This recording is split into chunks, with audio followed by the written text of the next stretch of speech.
Are benchmarks bogus? Is measurement meaningless? Hello and welcome to Retention Masterclass. My name is John Koetsier.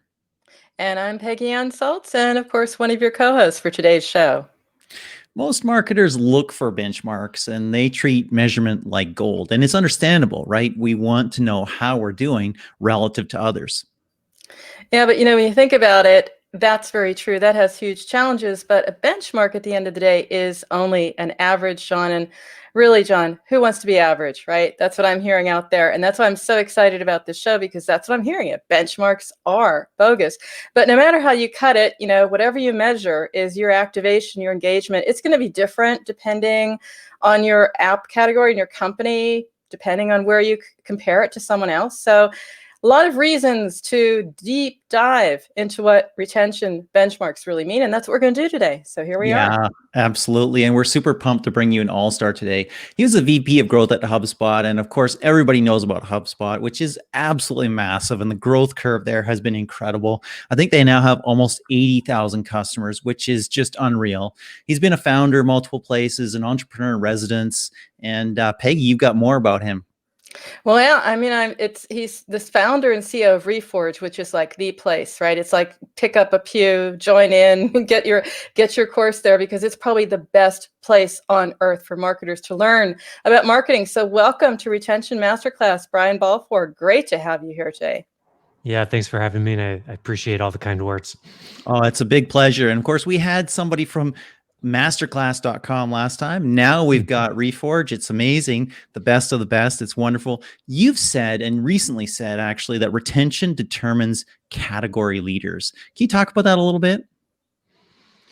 Yeah, so this was part of the research we did as part of a retention engagement course for Reforge, and trying to establish like why we kind of intuitively knew why it was so important. But if you actually look at any category among SaaS companies, B2C social, anything, you'll always find that the companies and the products that are the category leaders in their space are always the ones with the highest retention. And so the real question is why, right? Like, is that just like a random coincidence or what it is? But it isn't random, right? Like when you actually kind of drill down and understand retention engagement kind of at its foundational level and what it does, what you find is what we call it kind of the center of the growth engine. So if you think about growth, it's a system of really three parts: acquisition, retention, and monetization. And those three don't work in silos. They work all together as one cohesive system. So if you change one part of the system, the other part has effects on the other part of the system. And so you need to kind of understand all of these relationships. Well, it just so happens that retention is the thing that kind of moves everything else, right? So retention moves acquisition. So as you increase retention, it typically flows through to your various acquisition mechanisms. If your primary acquisition mechanism is virality, then increased retention is going to increase your kind of the viral users that you're getting in two different ways. You're going to have a larger percentage of a cohort of users that are inviting other users, but the longer that they retain, they will also have more invitation touch points. So you can think about this in Dropbox, right? Like the longer I use Dropbox, right, the more people I probably invite to Dropbox, because the more files I share and all that kind of stuff. But this works for any type of acquisition mechanism, whether it's virality, like just paid acquisition, sales, content, anything, right? But the second thing is that you typically, as you increase retention, also increase kind of the monetization part of your ecosystem as well, right? Like the longer that I retain a user, the more money that I'm going to make from them, and also the larger percentage of a cohort of users that I retain, the more money I'm going to get out of that cohort. And so that then also, like, the more money I make out of a cohort flows back through to acquisition, because that means I'm extending my LTV. I have more to spend on CAC. The more I have to spend on CAC, the more I can acquire. The more that I acquire, the more that I retain, right? Like you can see how this all starts to like work together. And so, but it does really start at the foundation of retention. If you don't have that thing, you don't necessarily have essentially the pieces of your system connected in a way that are working together in a healthy way. It's kind of funny, actually, just to ping in on that for half a moment. I'm pretty sure there's some mobile games, hyper casual games, or maybe a little not so hyper casual, but pretty casual, that I've been in for a long time and have not purchased, that are like, doing their best to kick me out. It almost feels that way sometimes. It's the opposite of retention because, this guy's not spending any money here. Get rid of him. Probably Yeah, short-sighted, though, you would it imagine. can happen. I mean, look, I think any type of a good thing, any healthy product or marketing team has a clear understanding of exactly who they're targeting, and not just who they're targeting today, but who they're trying to target next. This is a concept that we talk a lot about in Reforge with one of our current EIRs. Bengali Kabi is the former head of growth at Instagram and Instacart, right? But it's you have to have a very clear definition of who you're targeting now and who you're targeting next, and those are the people that your team should be working on. And so, like in that case, like look, they might just not be targeting you, and that's okay, right? Yeah. That is a fundamentally okay thing. And we went through this, in the lore of HubSpot, the history of HubSpot that they tell you as you come in as a new employee. They talk about a few different pivotal points in the company. And one of the pivotal points in the company was getting extreme clarity in like a few years in exactly on who they were targeting and who they weren't targeting. And they ended up going through a big phase where they fired essentially a bunch of customers and, ignored them. And so look, maybe you're on the firing side. Who knows? It's possible. That is fascinating. I am fascinated. I had no idea, but when you think about it, it makes such sense that retention is at the core of what determines a category leader. It's at the anatomy of high performance in high retention. I think that's a fascinating thought, but I'd like to pull in another thought that you've put out there many times, Brian, and just want to understand it.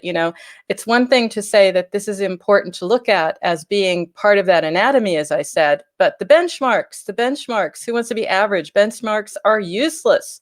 That could be something you can put on a t-shirt. What's the reasoning behind that? What's the thinking behind that? You're disrupting, Brian, with that. What does it mean? I have so many frustrations with benchmarks. I think we could probably just do a anti-benchmark podcast episode if we really wanted to. So, but I will attempt to constrain myself and talk about the highlights. And so it's I think to start off, you have to really kind of understand what is the question that the person or the team is trying to answer with the benchmark, and start there. But in most of my experience, the question that they're trying to answer is some form of are we doing a bad, good, or a great job? And the problem is that question and the answer to that question depends on some very first principle thinking about who your product is, what your growth model is, what your audience is, what your monetization model is, what your category is, just all of these different things. And the problem is that the way that benchmarks are typically collected and presented get rid of all of those nuances, right? They don't actually collect those nuances in the same way because it's really hard, right? It's really hard to capture all of those nuances and categorize it in the best way possible. And so what you end up with is when you look at benchmarks, what you're seeing is essentially I don't know what the right analogy here is it's like a giant game of telephone or watered down metrics without all of these nuances. And as a result, it ends up actually not really answering your question, or even worse, you think you've answered the question, but you actually haven't. And that is a bad position for a team. Yes. A really bad position for a team to be operating from. There's all sorts of other problems, right? Most benchmarks are based on averages. They don't clean out. Some of them clean out outliers, but the whole point of being a venture-backed company is to be an outlier. And I'm so why are you cleaning out the outliers, right? That is what you should actually be benchmarking against. And so there's all of these frustrations with it, but at the end of the day, 9 times out of 10, the benchmark doesn't actually help you understand the question in a very healthy way. And so the best things to possibly do in my recommendation is rather than relying on those numbers is try to find a small group of other professionals where where you share a lot of attributes or adjacencies. Like, I don't know, like maybe you're both freemium SaaS companies and you're relatively priced in the same way, but you're targeting different audiences, something like that, right? Like you have to have like some percentage of an overlap, and you can kind of like share numbers and like kind of what you're seeing and like all that. Find a small group of people that you can do that with. And you're probably going to gather much more relevant information from that. Obviously, the perfect scenario is to know all the numbers of your competitors and who's doing best, right? And also to have all of those numbers being measured in exactly the same way. Sorry, that's the other thing I skipped is, and I think we'll talk about, is that all of these metrics, all of these numbers in every single company that I've looked at tend to be measured and defined in fundamentally different ways. They might be named the same thing, but the stuff that's going on underneath the surface of how they are getting to those numbers is fundamentally different. So anyways, all of these components, the factor is just like, in Reforge, we get these questions all the time. It's like a battle that I feel like I'm constantly fighting. And what I would really encourage people to think from is like truly like first principles of what we encourage is like, if you're trying to answer that question, are my numbers bad, good, or great? Especially in retention, what I'd like to do is just run through a thought exercise and say, okay, who's your target market? What if you acquired 100% of your target market today and you multiplied that by your long-term retention rates now times whatever your monetization model? What would that get you in terms of a yearly revenue business? And when a lot of times when people do that math, it doesn't add up to be a huge business. And so right there and then, that you have bad retention numbers. And then you can start to play with those numbers to really understand. And there's an equation here of like, how much of a percentage of your target market can you realistically capture over time and all that kind of stuff.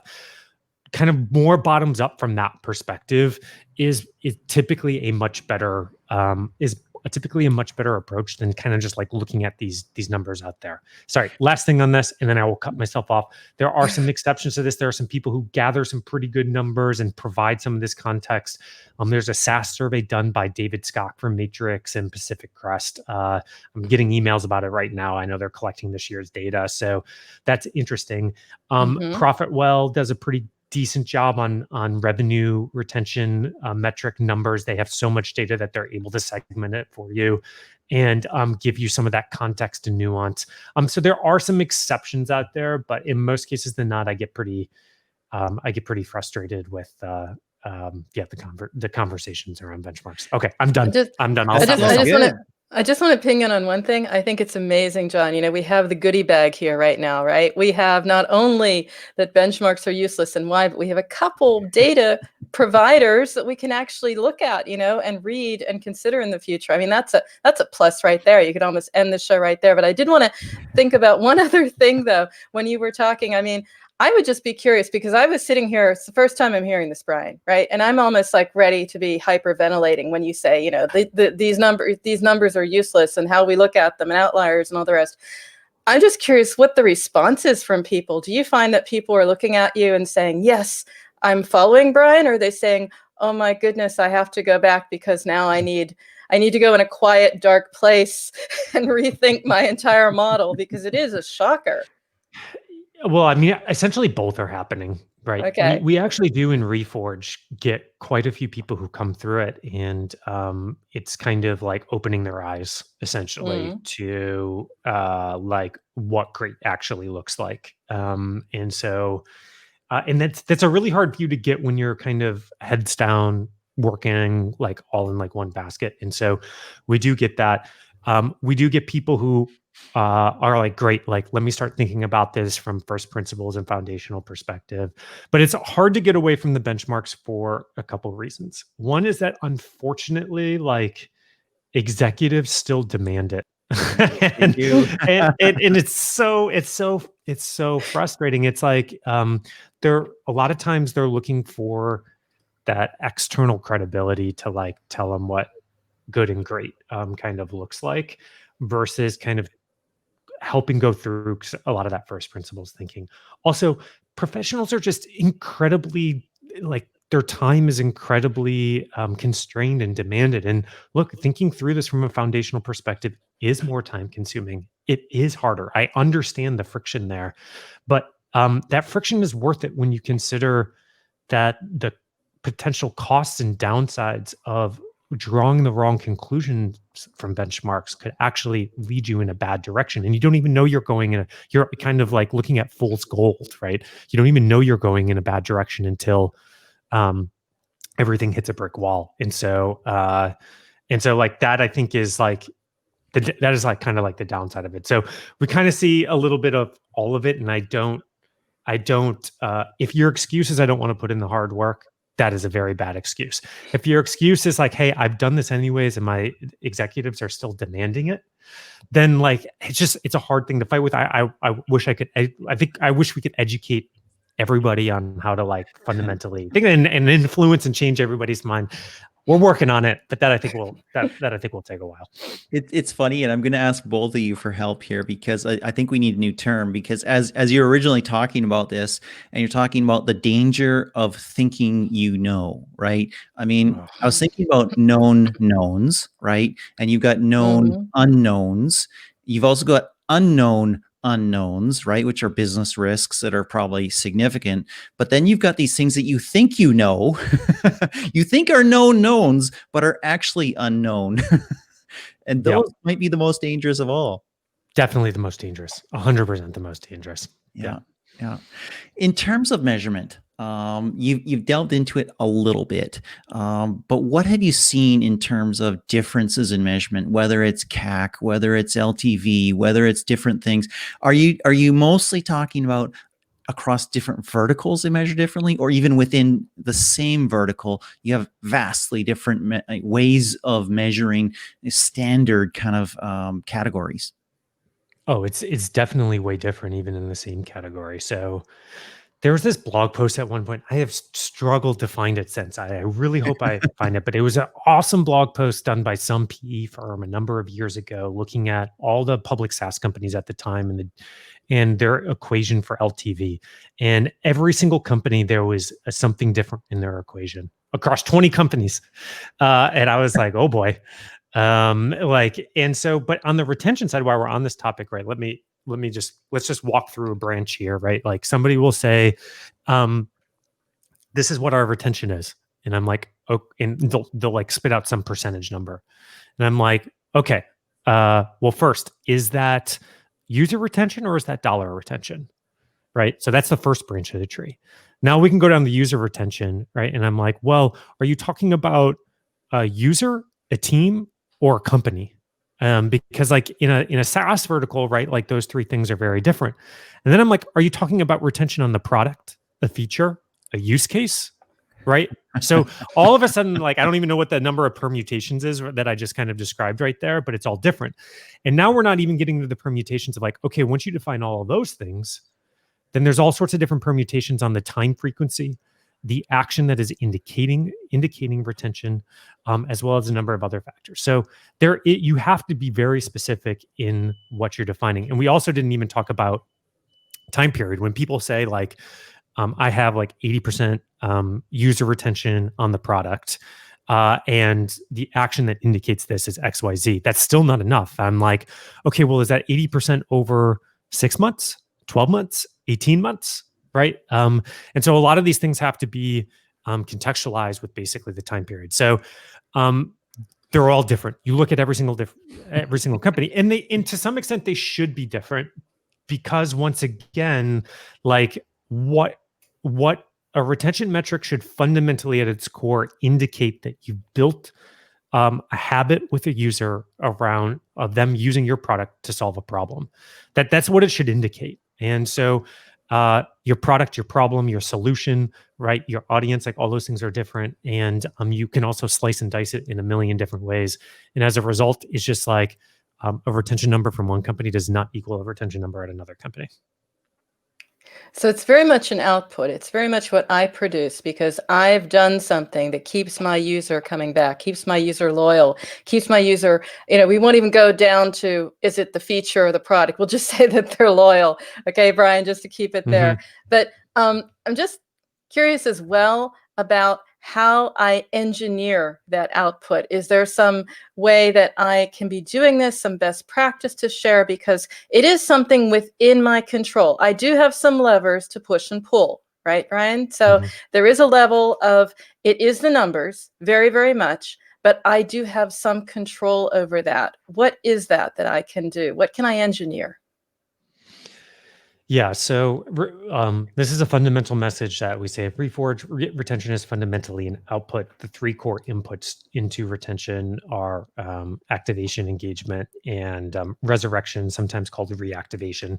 So I can improve usage retention, which flows through to improving revenue retention in most cases by focusing on one of those inputs. Now, those inputs break down into a bunch of other inputs specific to each of their categories. And so like knowing all of these inputs and exactly kind of where, like which area you're focused on is incredibly important. But typically like over time as a company grows, you basically need teams focused on each one of these areas constantly because your audience is always changing. And therefore like the product experiences that produce these inputs fundamentally need to be constantly changing as well. Those are the three primary inputs, but there's a whole other input, which is essentially what we call at Reforge layering on use cases. And so a use case, retention is fundamentally rooted in the use case of your product. What is the problem that your product solves and who is it for? What are their alternatives? Why do they choose you over the alternative? Like what is the natural frequency of that problem? That's kind of what makes it the core of a use case.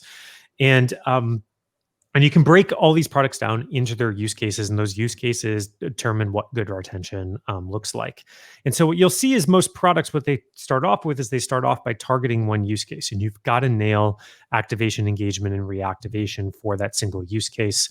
And that basically determines a certain threshold of retention among your users. But what smart companies do over time is that they layer on use cases over time to basically build up the frequency of potential use for their product. So in the marketplace environment, this typically looks like layering on categories, right? So if you think about Thumbtack, right, as they go into a market, they might start with I don't know, roofers or Thumbtack is a local service marketplace here in the US for your international users. I actually don't know if they're international or not, but I might start off with the roofer. Well, I only need a roofer once every, hopefully, like multiple years or something like that. And so as a result, if I only have roofers as a category, right, I'm only going to use Thumbtack once every few years.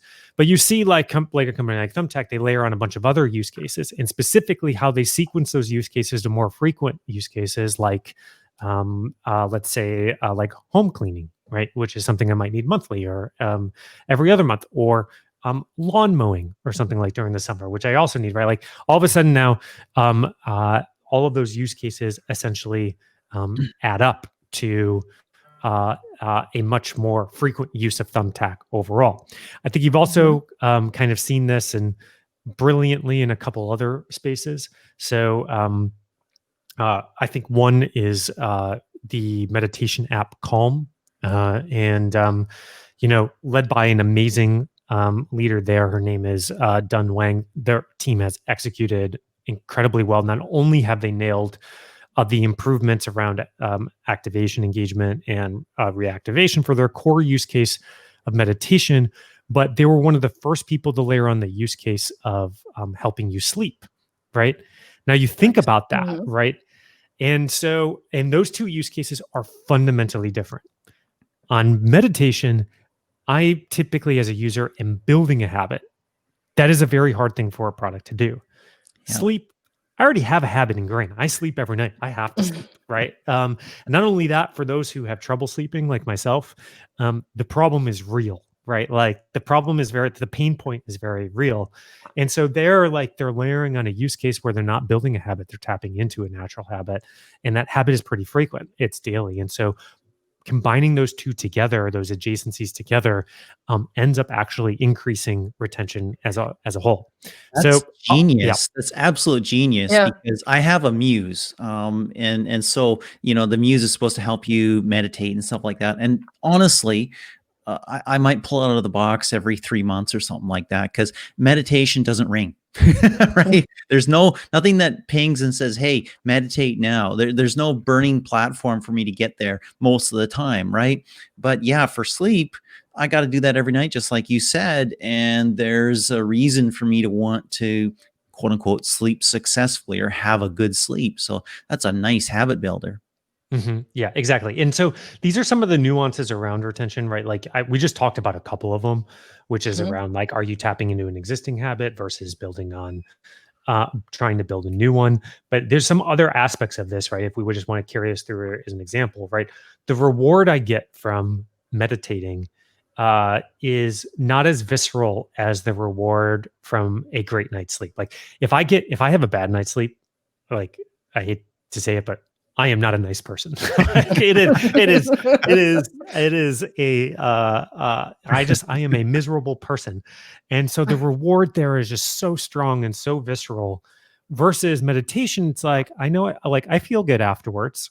Right. And I know like that feel good will add up over doing many meditations over a very long period of time. I rationally know that, but it's still like such a hard thing for me to ingrain, right? And so anyways, like go even tying this back to the metrics, this is why like your metrics always start with understanding like these aspects of your use case and your strategy. Metrics without understanding those two things are not or useless, and even worse, as we were talking about, can point you in the wrong directions. And that's interesting, right? Because that's something that Peggy and I were talking about earlier, right? I mean, can you engineer in retention, or is it part of the core product use? And you've kind of said in some way it's kind of both, if I It, understand, Mhm. because it's definitely both. obviously there was an additional feature added to Calm, right? Which is engineering, but has become a core part of the product, and they're related as well, correct? Yes, they're definitely related, and it's definitely both. You can, there are ways to engineer it, and there are ways, and there are aspects that you can engineer, and there are aspects that come naturally with the use case of your product. We say this across all of Reforge, even like if you look at your growth model in its entirety, right? Every growth model has some natural strengths and some natural weaknesses. And in other words, there are things that come very easy to the product, and there are things that the team ends up working on over and over and over again. So if I think about, let's think about some examples here to kind of accentuate this. But I mean, you just take like a social product like Facebook. Acquisition, super easy, right? I can get somebody over the acquisition wall very, very easily. It's free. Most of the time, I'm coming from like a referral from a friend, which is like a very high intent type of thing. But the fact that it's like so frictionless, it's incredibly hard uh, to basically retain somebody on a product like that. Now, Facebook has done a masterful job, but just think about how many other kind of free social products you've probably tried in your lifetime. For every Facebook, you probably have 20 or more others that you didn't maintain the habit on. So looking at it in that context, right, you can see how like how hard it is for a product like that. And that's where like Facebook has certainly over time put most of their work around activation and engagement, and to a certain extent to a detriment, which we won't talk about. We won't get into that. It's a whole rabbit hole at this moment. But other products, right? There's these whole category of products called set and forget products, where if you think about something like let me think. A lot of developer tools kind of fit in this category, like API products and stuff, where if we think about like a Twilio or Mhm. Mhm. something like that, where there's all of this setup I have to do, or Stripe is like a great example too, right? Yep. There's all of this setup I have to do. But if I get over that setup hump and like get that thing integrated, then the product is just kind of like just continuously delivers value to me. And so retaining, so the friction, the headwind there, the weakness of those growth models is getting people over that initial acquisition hump. Whereas if I do that, the retention comes more easily. So once again, there's strengths and Mhm. weaknesses in all aspects of our growth model, and understanding those at an intuitive level helps you understand where do I need to place my efforts of like where I need to like really reinforce and where I need to really engineer this stuff and where I need to bring this stuff to life versus where are the other areas that I can probably, just kind of let the fire burn because the fire isn't that big. So where do you look for inspiration when you're trying to shape this? We talked, okay, it's part product, part core loop. We won't go there. It depends, right? Mhm. You're talking about sort of set it, forget it. I was thinking of my experience with Zapier now that I now will, That's another one. Yeah. it's part of my life forever now. It's not Mhm. going anywhere. Mhm. So I get that. But, to look for examples and to talk about good examples, you talked about, for example, Calm. Okay. But are there other examples, or should we even, I'll throw it out to you, Brian, should we even be looking at these for our role models for the ideas of how to do this? Or should we really be completely breaking some rules because retention is so personal, so different, depending on how we're looking at, how we're measuring it? Maybe we don't even look at those. So where do you see the good examples, or do we seriously just say, nope, break the rules, go your way? Look, there's value to both. There's definitely patterns in all of this, in Mhm. strategies, and that's what we teach at Reforge. Like, if that didn't exist, then I don't think if everything was custom, I don't think Reforge would have a business, right? It's that people don't understand the depth of these patterns and understand. When you get into kind of copy paste mode, whether that's like on the marketing side, acquisition and tactics and all that kind of stuff, or it's on the retention and the product side, those copy paste modes kind of just rarely work unless you really understand like the deep nuances and stuff and how it kind of fits into your overall ecosystem.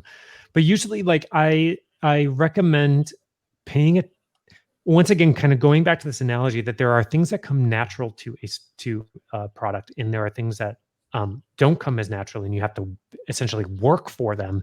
It's more important to identify the companies where they had to work for that element of their growth model, and they did an amazing job. And so the reason I bring up Calm as an example is because, Calm used to be a fraction of the size of Headspace, but they have just executed on this element of their business so well that they are now bigger than Headspace in a very short period of time, and have become the category leader. And once again, that has all to do with the leader Dun Wang there in the team. So all the credit goes to her, and she's come and spoken at Reforge multiple times. So thankful for all that. But I think like leaders like that and teams and stuff like that deserve to be recognized because they were definitely in a category where they had to work for this, and they had to really figure it out, and they blended both the foundational elements of both use case of like thinking about foundational product and use cases, and as well as like some of the engineered optimization stuff at the same time. So and so it depends on the category that you're in of those that of where you've of elements that you've had to work for, and not. And so like trying to think of like other examples, a lot of people kind of look at companies like Zoom as an example, where they're like, oh man, amazing net dollar retention, like 140% or like whatever their number is, right? Like that's amazing that I want that. But if you look at their growth motion and their growth model, you would expect to see that number, right? Because they start as a single, like their cohorts start as like a single person in the company, and the product is very naturally viral. So if you didn't see that type of Yes. expansion, I would be Mhm. very concerned, right? Like very, very concerned. And so like certainly they've done an amazing job with the product and stuff, but that is something that is more natural to their growth motion. You compare that to HubSpot, right? Where the model with HubSpot did not have that kind of natural sort of land with one person expand motion. And therefore, as a result, our model was to capture up front, right? Like the average ACV was like 9K. It was a year-long contract. And it was a capture and maintain motion, right? Like, so we capture it, and then we had to really work at maintaining that revenue over time through an amazing customer success team and additional like product elements and things of that nature. And so, HubSpot's net revenue retention numbers, I think, are also, they kind of creep up and down past the 100% number.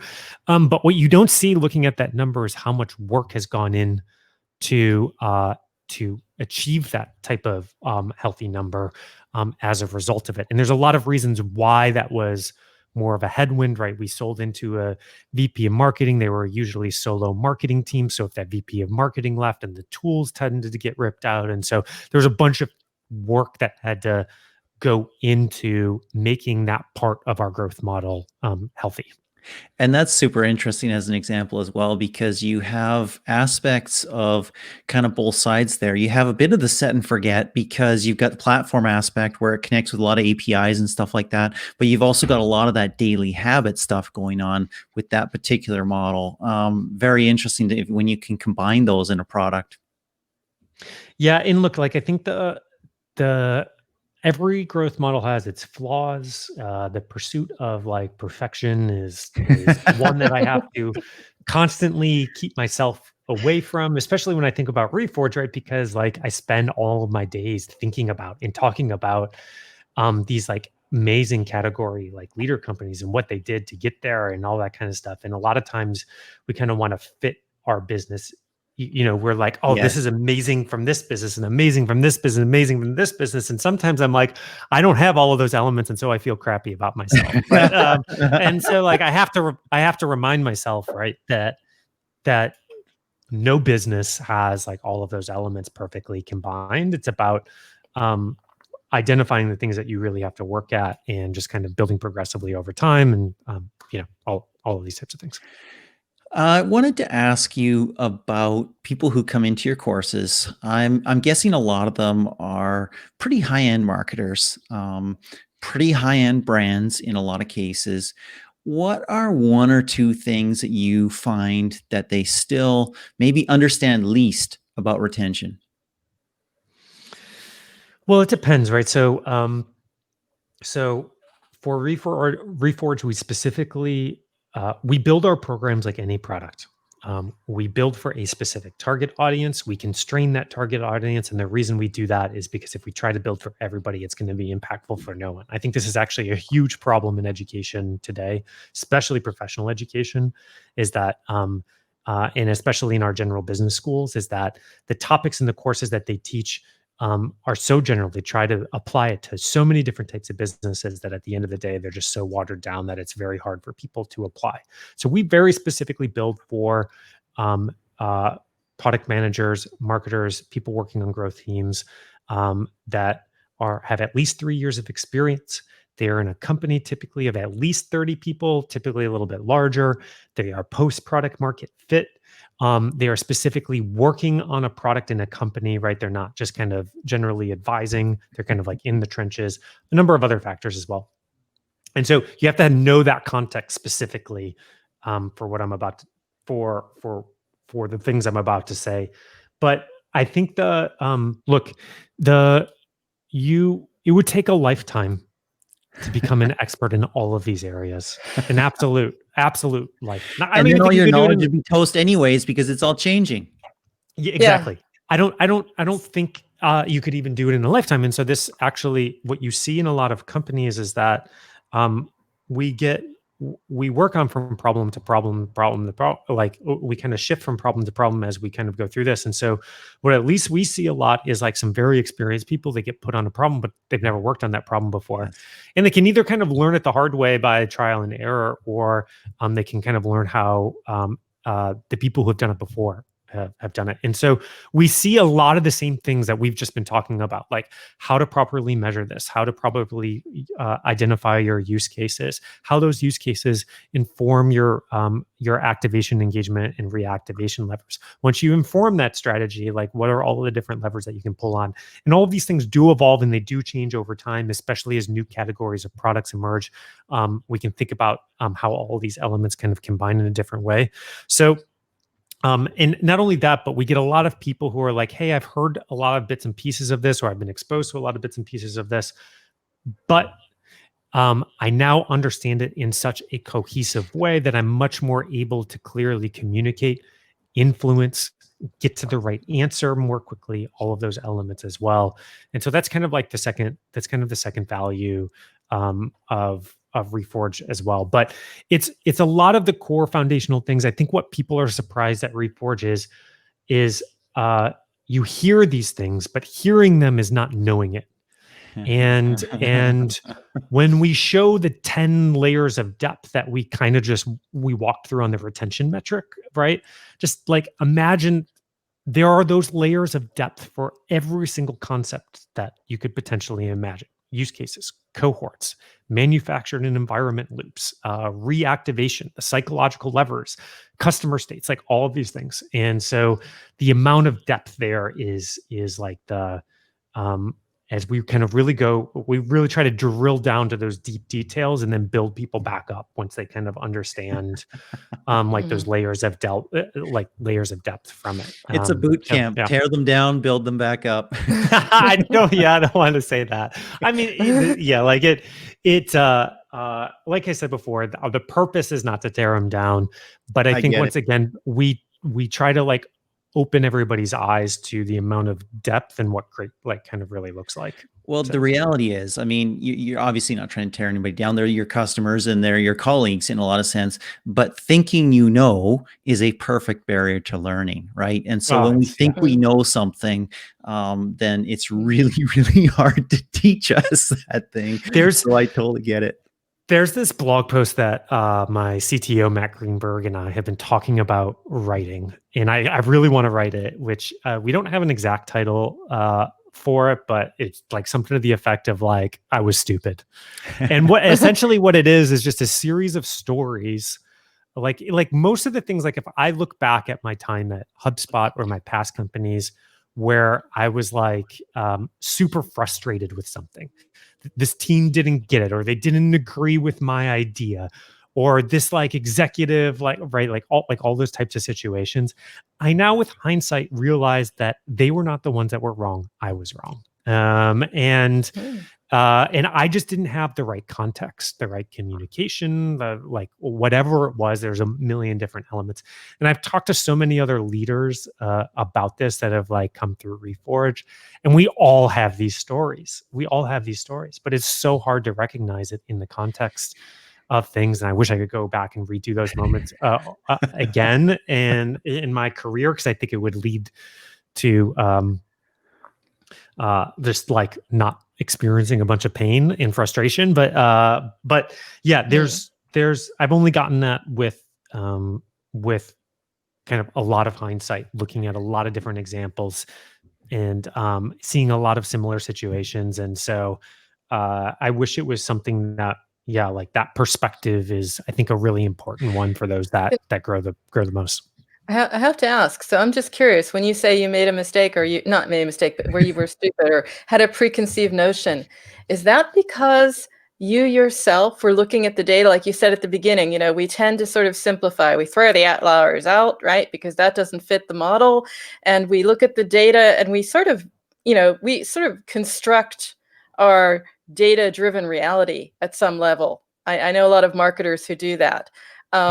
Was that, I'm just curious, was that at the core of that at the moment? It depends, right? I think the core of it can be stemmed from a lot of different things.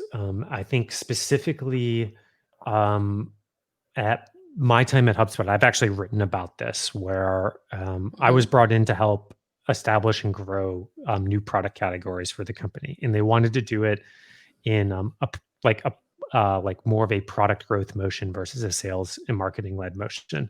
And so like I kind of I over assumed I kind of knew what that would take in terms of what the monetization model would need to look like, what the product would need to look like, how it would need to target an individual, be low price, have some virality in it, just like all of these details that I had in my head that I assumed others had in their head. And there were details that they had in their head that I think they assumed that I had in my head. and so as a result, right, it led us, at the early days of these new products, I led it in a certain product direction, a certain audience direction that we eventually ended up course correcting, because we kind of realized that there were these gaps in our heads about what kind of the company's strategy was, and some very nuances there, and all of the nuances I knew in my head around what it would take to get to this model. And but there was a lot of frustration, a lot of thinking along that pathway of like, I'm right. Why do these people not understand this? And I know in hindsight, and I'm like, I was equal to more of the problem there than they were. And so, look, there's all these like there's all these like types of situations, and a lot of times it's just there's some kind of like unspoken truth or some misalignment around like a metric or a piece of the company strategy or some important context or the target audience or whatever it could be, and that's leading to those deltas. So it's just kind of like if you just generally take the assumption that you are working with really smart people, right, then the likely answer to these types of frustrations aren't that like you're right and they're wrong. It's just like somebody's missing a piece of information, right? Okay. And so I don't know. That's been my experience, but we'll write this blog post one day, and like maybe we'll categorize the reasons and put it into a nice MECE framework. But That will be it's definitely it. That will be super interesting to read. And I know that if I was going to write a similar blog post, I know there's 2 or 3 decisions I've made previously that would save literally all have hundreds them. of thousands of dollars if We all I have could them. go back with the knowledge yeah. I have right now and change them. We're coming to an end here, but you've written recently about COVID-19. And of course, that's been a massive upheaval in a lot of business categories. And some categories have seen a massive influx of new customers. You've talked about new habits as a result of shutdowns and different things happening because of COVID and coronavirus. And you've talked about marginal audience, identifying and keeping your marginal audience. Can you talk a little bit about that? What is that? Yeah, so the credit on this concept really goes to Bengali Kaba, the former head of growth of Instagram and VP of growth of Instacart. I've been talking to him. He's an EIR at Reforge right now. He leads a couple of our programs. We've been talking a lot about it, but essentially the concept of a marginal audience, or what we've kind of been renaming to like the adjacent user, is essentially it's that user that is on like the edges of your current user. It's the next user that you want to acquire. So there's a bunch of tricks around this, right? Like personas tend to focus on who your current audience is. Product teams tend to fall into the trap of building for themselves or the power users. But if you really want to grow, what you actually need to do is identify who that next user is. Who is that person on the edge that is showing intent, right, of like visiting and signing up or trying to use the product, but is like failing for some reason or another. And how do you start to unblock them? Why are they struggling, and how do you help them start to unstruggle? And so the marginal user is important in the context of COVID, specifically for those that are that I would say like that we call experiencing tailwinds, right? Like for some reason they're benefiting from like the new behavior change. And the reason it's important is like most people who are experiencing tailwinds are just seeing like massive growth. Yes. Right. And there's this real question though, as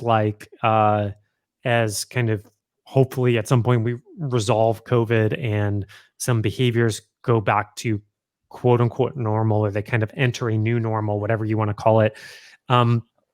We believe that the people who try to retain everybody will not do as well as others. And the reason is that those experiencing tailwinds have probably seen a massive influx of customers and users that the product just wasn't initially built for. Like they weren't targeting that use case. And so there's tons of examples out there, right? Like especially like Zoom's been like the kind of the most popular one mentioned. Yeah, the poster child of like, hey, you've got all of these college professors that are now forced to use Zoom, but they really hate it. And the moment that they can probably go back into the classroom safely, it's very unlikely that they're going to use Zoom. So therefore, trying to focus on retaining those people is probably just like wasted efforts. And trying to focus your firepower on retaining people that you've already built the core use case for, and their habit has just been accelerated, is fine. But the highest RO efforts is kind of on this adjacent user, these adjacent use cases, where they're kind of like 1 degree out from your core use case, and they're starting to use the product in times of COVID because like COVID is basically giving them a push over like the friction that they're experiencing in adopting the product.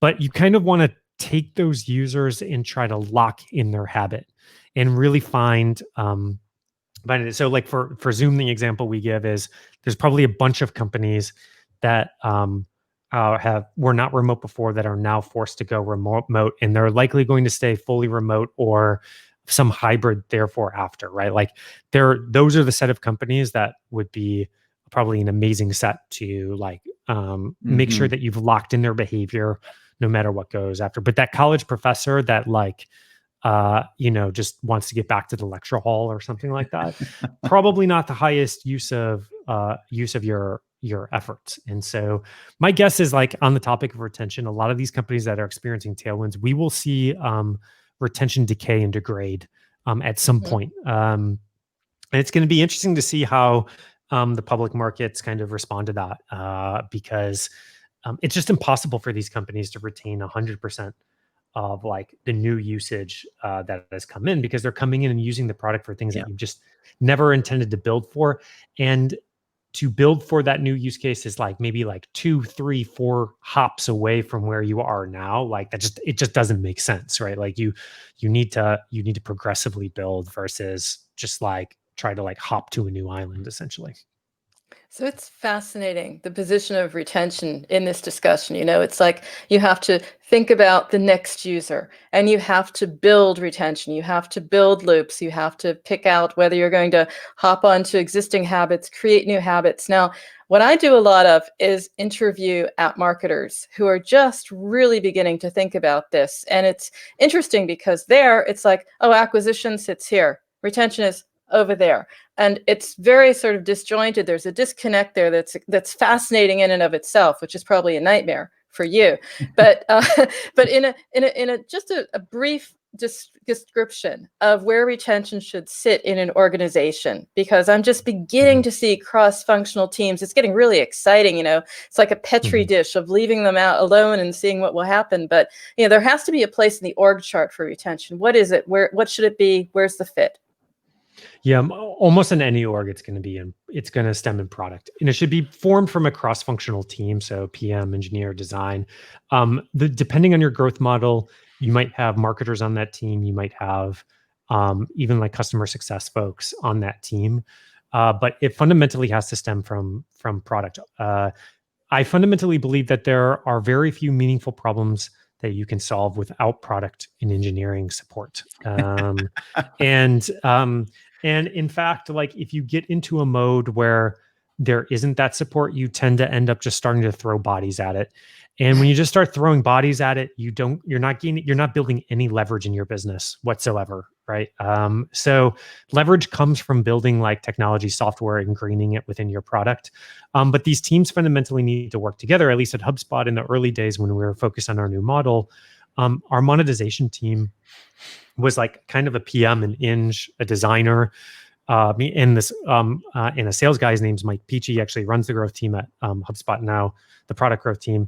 And it was really important to have that salesperson on the team because they were in the trenches kind of figuring out like the new sales pitch, the new model. He was testing things like super quickly. And then we took a lot of those things and we started to productize it, build technology around it to gain efficiency and leverage. And so when you silo the teams off in different ways, you basically, you end up in this way where you're not only not solving the problem effectively, but you're not building leverage over time. So that doesn't mean marketing or customer success or those other things. I think the reversed egocentric view of this is that those functions don't matter. And that is 100% not true either, right? But if you basically put them in a silo and like tie their hinds behind their back, like what's the point? It's extremely ineffective. And I guarantee you're going to lose the best people in those functions over time because they don't want to work in that environment. I wouldn't want to work in that environment either. Yeah, exactly.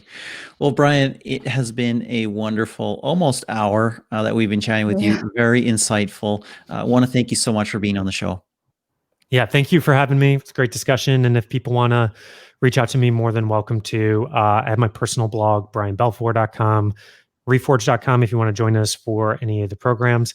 I occasionally tweet at bbalfour. I've been posting more on LinkedIn, so feel free to connect with me. Wonderful. Well, thank you so much. And It has for all, been amazing. May I say? Really, I yes, have to. It's been amazing, Brian. It's been like an emotional roller coaster with you, like an intellectual roller coaster with you. I started out like, oh, preconceived notions, throw those out. Oh, you think you know something? No, John told me I know nothing. So I've had a really exciting day and evening with both of you. I think it's the most memorable in the series. Brian, I can't thank you enough for being so incredibly frank and honest about that. So yes, Awesome. I had to say Yep. that, Once John. again, it's all good. How to do it. How to do it. yeah, I appreciate it. And like I said, yeah, thanks for having me. And if you're out there and you have a question, feel free to reach out. Wonderful. Well, thank you again, Brian. And for everybody else, I'll try the close again. Thanks for joining us on Retention Masterclass. It's been a real pleasure to put this one together. Whatever platform you're on, hey, like, subscribe, share, comment, all the above. And if you love this podcast, rate it, review it. That'd be a massive help. And of course, until next time, keep well, stay safe. This is Peggy on Salz signing off with Retention Masterclass. And I'm John Koetsier. Have a great day.